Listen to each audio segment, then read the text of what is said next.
have right on us and we have right on them. In our daily life, we meet friends and colleagues, etc. It is very important to build good relation with them. My respected teachers, the life of Holy Prophet Sallallahu Alaihi Wasallam, the super example. Before us, he Sallallahu Alaihi Wasallam passed one ideal life and humility. Where is the core feature of personality? He was known Sadiq and Amin because he always spoke truth and honest in every matter. He was so kind.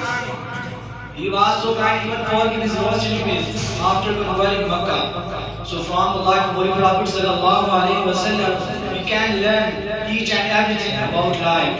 The main thing is to give respect to everyone, even a child or rich and poor. With these things we can live an ideal life and make a peaceful environment.